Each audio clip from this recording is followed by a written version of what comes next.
Minhas queridas irmãs, meus queridos irmãos, que o grande arquiteto do universo nos faculte nesse instante a oportunidade maravilhosa de estarmos reunidos em nome do seu Filho amado Jesus e que ele nos envolva com o seu amor, com a sua luz, com a sua paz. E é em nome desse querido amigo de todos os sofredores que nós saudamos todos vocês que nos acompanham nesse instante, conforme fazia o professor Eurípedes Bassanufo ao início do seu evangelho na cidade de Sacramento. Tenhamos nesta manhã uma lição maravilhosa para refletir, para observar e, acima de tudo, para acompanhar. Que Jesus se compadeça das nossas necessidades. Envolva-nos todos com a sua luz, facultando-nos a absorção desses ensinamentos, as reflexões, a análise com o nosso coração, para que no final, ao final destas reflexões, nós vamos fazer um questionamento para que todos, ao terminar a nossa mensagem, possam refletir, analisar e, acima de tudo, procurar desenvolver um trabalho de auto-iluminação, a fim de melhor ajudar Jesus. Vamos começar a nossa mensagem de hoje.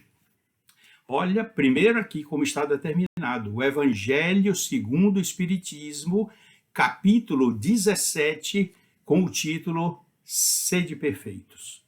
E o livro Jesus, o Evangelho, à luz da psicologia profunda, na página 153, com o título Perfeição, que a veneranda benfeitora Joana de Ângeles identifica os itens 1 e 2, para que possamos fazer a nossa leitura e os nossos estudos nesta manhã. Portanto, vamos observar. O título do Evangelho segundo o Espiritismo, ele tem caracteres da perfeição. Está em Mateus, no capítulo 5, versículos 44 e de 46 a 48. Portanto, o item de número 1 tem a seguinte redação: amai os vossos inimigos, fazei o bem aos que vos odeiam e orai pelos que vos perseguem e caluniam. Porque se somente amardes os que vos amam, que recompensa tereis disso? Não fazem assim também os publicanos? Se unicamente saudardes os vossos irmãos, que fazeis com isso mais do que os outros, do que as outras pessoas? Não fazem o mesmo os pagãos entre si? Sede, pois, vós outros perfeitos, como perfeito é o vosso Pai Celestial. É claro que essa perfeição que Jesus nos induz a seguir, a construir em nossas existências, é uma perfeição relativa, porque nós nunca poderemos ser iguais ao nosso Criador. Mas todas as vezes que eu me lembro dessa passagem de Mateus, eu mentalizo uma coisa que eu vi de Khalil Gibran Khalil, quando ele disse: procure fazer com que os seus pedidos a Deus se enderecem através das estrelas. Levante as suas mãos, tente pegar as estrelas nas noites em que essas grandes fontes de luz nos marcam com as suas presenças, marcando a grandeza de Deus. É claro que vocês nunca alcançarão nem poderão tocá-las, mas tenho certeza que vocês desencarnarão sem estarem com as mãos meladas da hipocrisia, da corrupção, das misérias, porque as suas mãos estarão limpas, sempre voltadas para o alto. Sede, pois, vós outros perfeitos, como perfeito é o vosso Pai Celestial. Nesse sentido, nós vamos abordar também o item 2 do Evangelho segundo o Espiritismo, que é escrito pelo nosso irmão Allan Kardec. Ele diz: as palavras de Jesus devem ser entendidas no sentido da perfeição relativa, a de que a humanidade é suscetível e que mais a aproxima da divindade. E aí ele faz um questionamento interessante. Em que consiste essa perfeição? Em que consiste essa perfeição? E ele próprio responde, Jesus o diz, em amarmos os nossos inimigos, em fazermos o bem aos que nos odeiam, em orarmos pelos que nos perseguem e caluniam. Aí é que está a perfeição relativa. Mostra Jesus, continua Kardec, desse modo, que a essência da perfeição é a caridade, na sua mais ampla acepção, porque implica a prática de todas as outras virtudes. O grau da perfeição de cada pessoa está na razão direta da extensão do seu amor.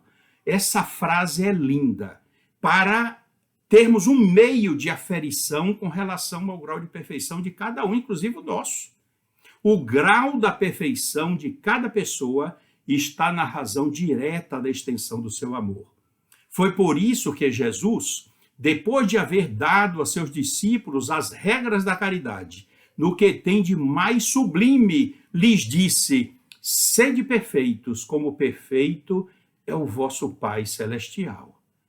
Joana de Ângeles, neste livro aqui, Garimpo de Amor, no capítulo 22, que tem o título Amor e Espiritualidade, ela registra uma frase que se parece, assim, de repente, com o que Allan Kardec escreveu no Evangelho segundo o Espiritismo. Ela diz assim: pode-se medir o grau de espiritualidade de um indivíduo pela sua capacidade de amar.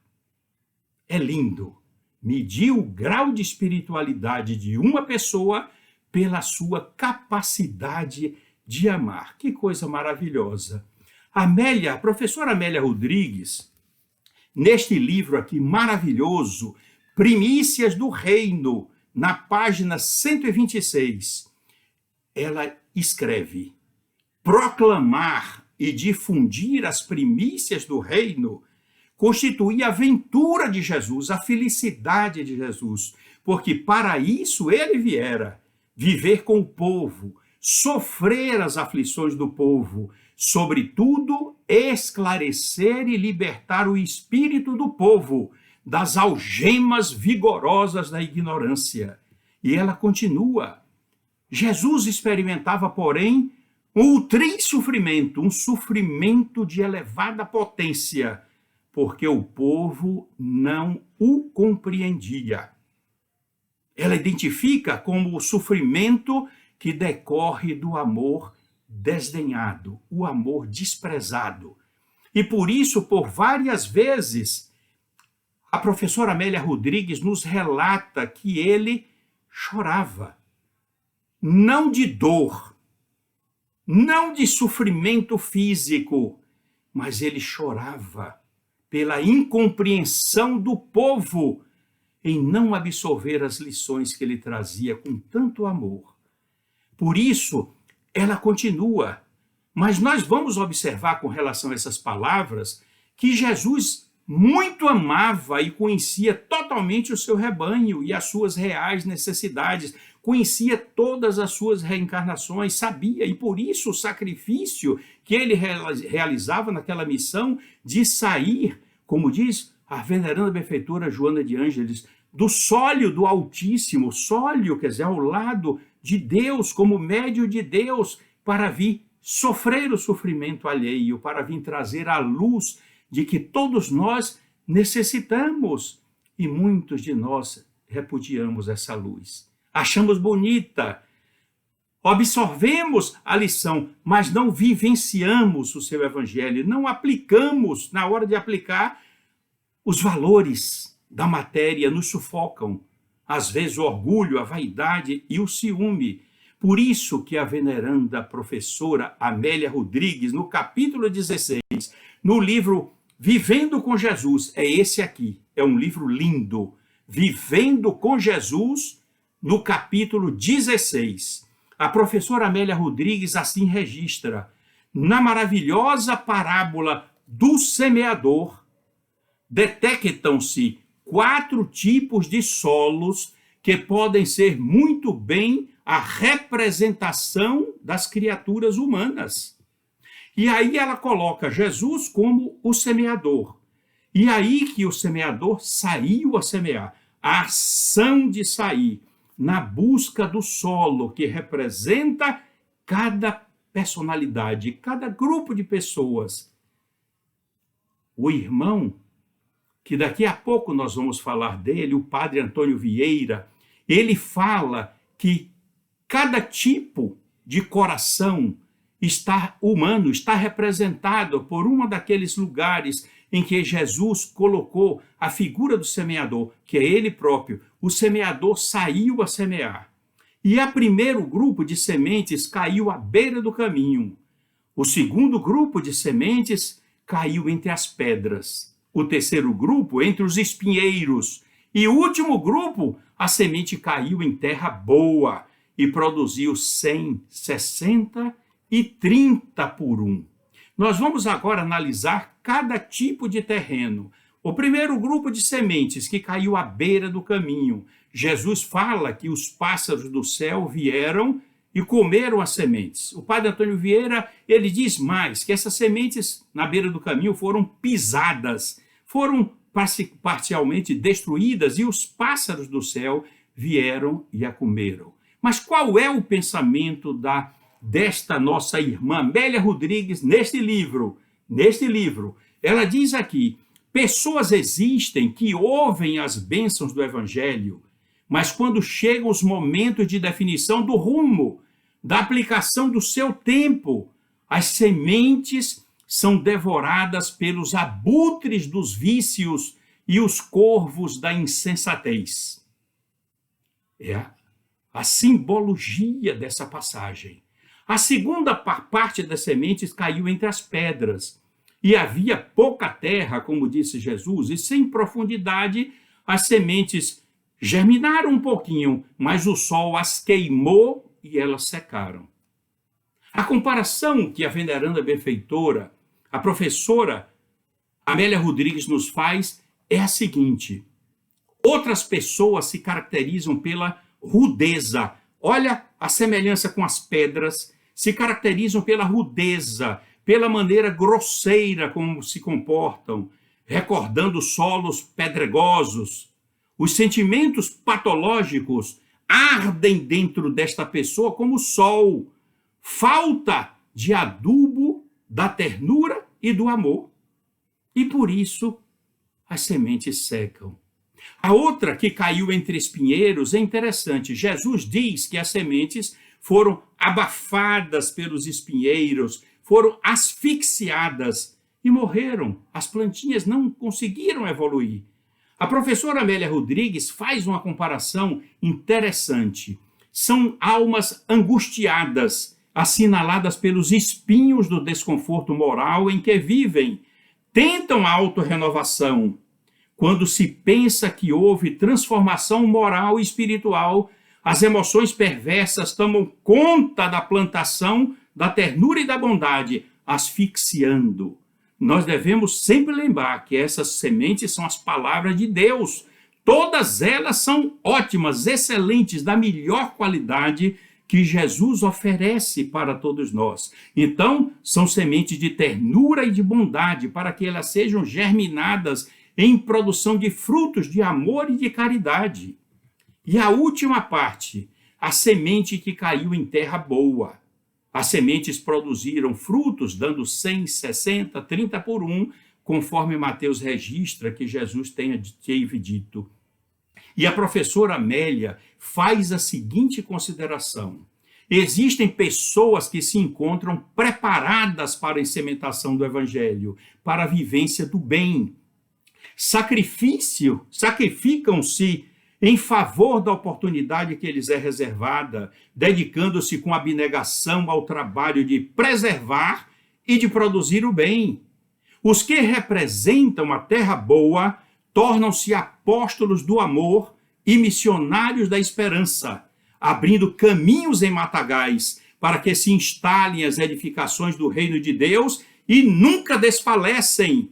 Haja o calor das rudes batalhas, haja o inverno cruel da indiferença das pessoas, porque eles entendem o significado do Mestre Jesus em suas vidas e por isso continuam determinados e firmes cuidando para que essas sementes produzam os frutos necessários como Jesus deseja. E ela faz a seguinte reflexão no capítulo já 16, no final do capítulo 16. Ante essa oportuna parábola, cabe aos verdadeiros discípulos de Jesus, na atualidade, como em todos os tempos, procederem a uma análise, a fim de verificarem qual tipo de solo que são, o que necessitam fazer para transformarem-se sempre para melhor, até alcançarem o patamar de terra boa e generosa.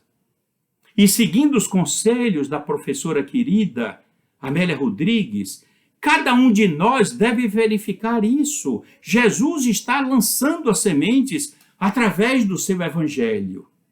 Que tipo de solo é o nosso? Quando nós que estamos escutando esses comentários, estamos captando essas sementes caírem em nossos corações, quando lemos esses livros da professora Amélia Rodrigues, o da veneranda benfeitora Joana de Ângeles, interpretando o Evangelho, ou quando temos o próprio Evangelho em nossas mãos. Qual o tipo de solo que o nosso coração representa? Qual o tipo de solos que nós somos?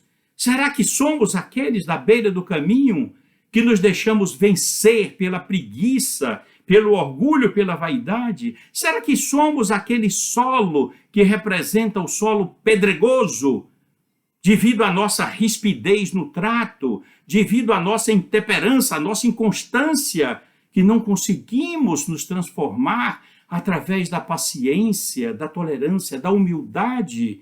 Será que somos também aqueles espinheiros que a semente cai e são sufocadas, asfixiadas pela nossa incompreensão, pelo nosso descaso, pela nossa indiferença?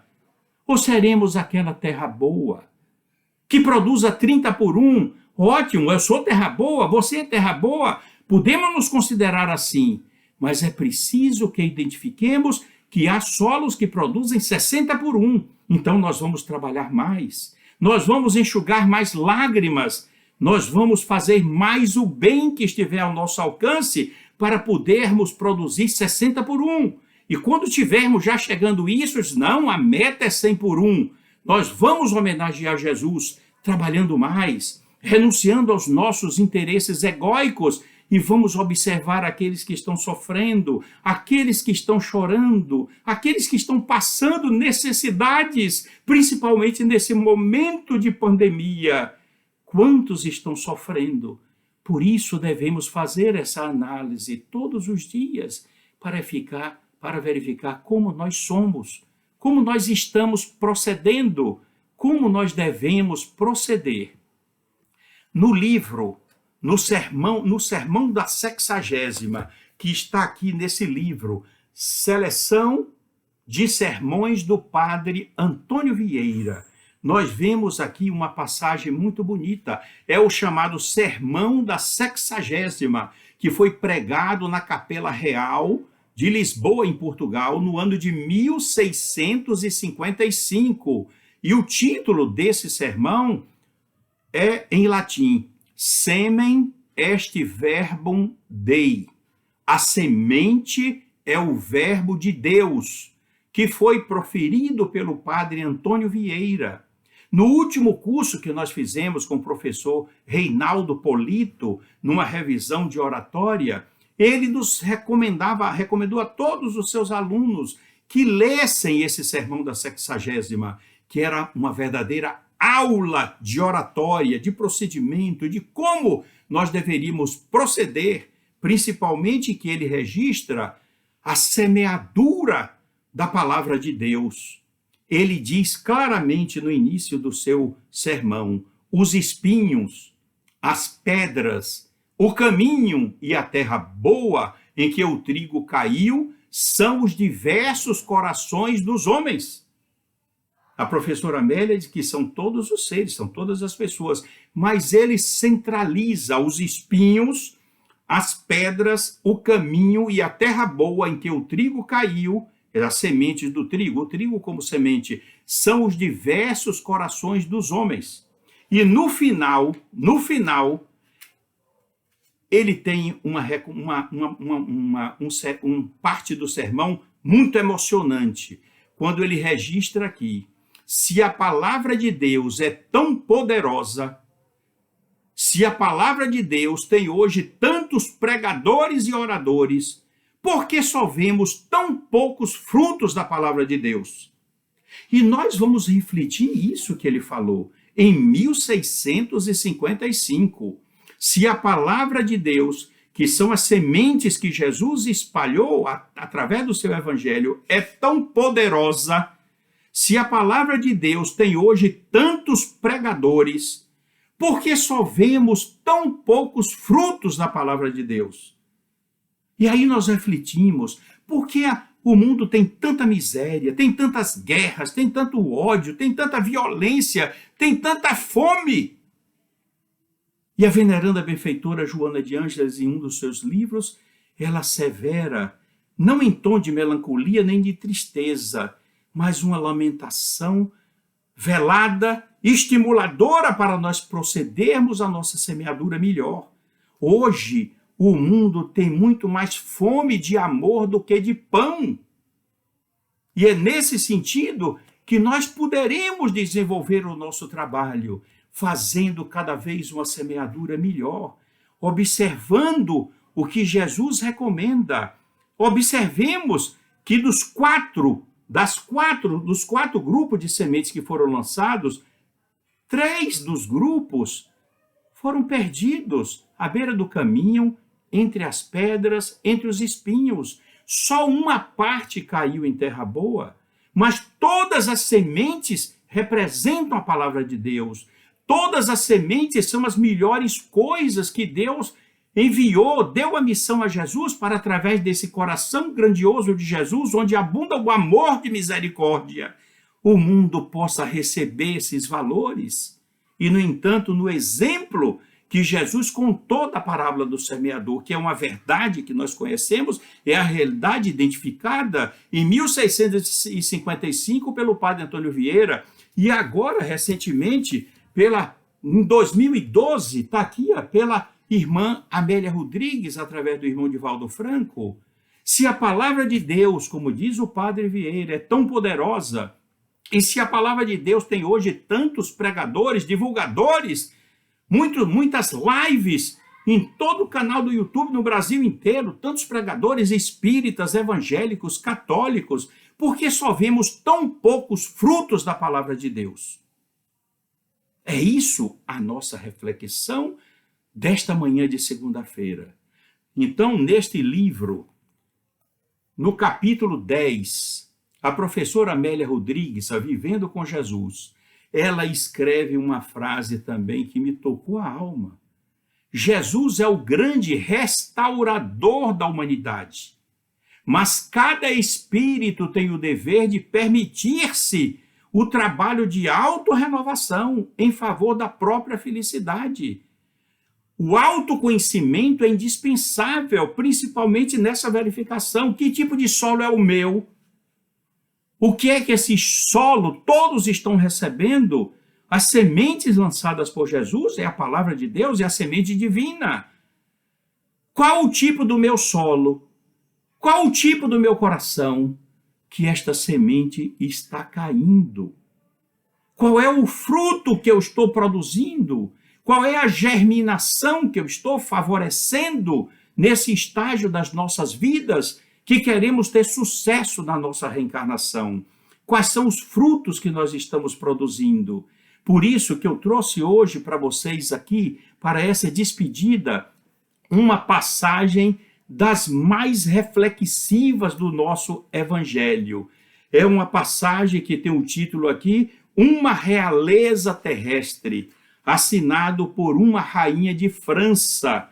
Portanto, ela pergunta, para que entrar no reino de Deus, não se pergunta qual o título que a pessoa desfrutou na terra, qual o patrimônio que ele tinha. E eu acrescento mais ainda, não vamos perguntar qual é a última declaração do imposto de renda para ver seu patrimônio, para saber suas posses, nada disso. Perguntam 2 coisas. quanto bem você fez, quais os bens que você realizou, e segundo, quantas lágrimas você enxugou. Quantas lágrimas. Nós nos preocupamos com as nossas, mas quantas pessoas estão aí sofrendo? E nós temos essas sementes, essas palavras de Deus, através do Evangelho segundo o Espiritismo, que nos dá uma compreensão mais clara da reencarnação, da imortalidade da alma, da sobrevivência. Nos diz o Livro dos Espíritos de onde nós viemos, para onde vamos, qual a razão do sofrimento humano. A doutrina espírita nos mostra como reduzir esse sofrimento, como eliminar esse sofrimento para conquistarmos essa felicidade relativa e por que nos mantemos assim tão inertes, displicentes diante dessas sementes maravilhosas que podem produzir frutos, e os primeiros a serem beneficiados somos nós próprios, meus queridos irmãos. E na última parte desse livro, Vivendo com Jesus, a professora Amélia Rodrigues, no final deste capítulo, ela nos assevera que a voz de Jesus continua ecoando na acústica de todas as almas, como está em Mateus, no capítulo 11, versículo 28. Vinde a mim, todos vós que estáis aflitos e sobrecarregados, e eu vos aliviarei.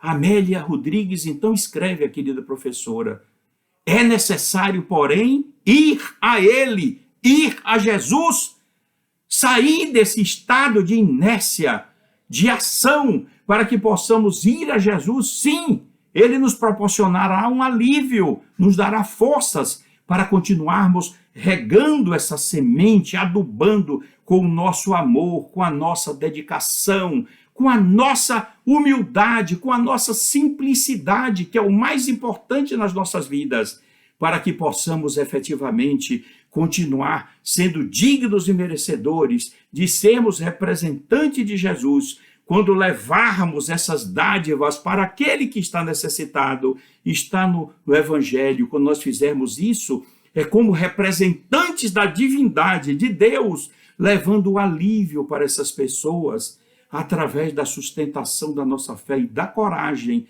que nos são dadas pelo nosso querido amigo de Nazaré. Que Jesus abençoe os corações de todos vocês, de todos nós que estão nos seguindo nesse instante. Reflitam qual a condição de seus corações como terreno para se enquadrar dentro da parábola do semeador.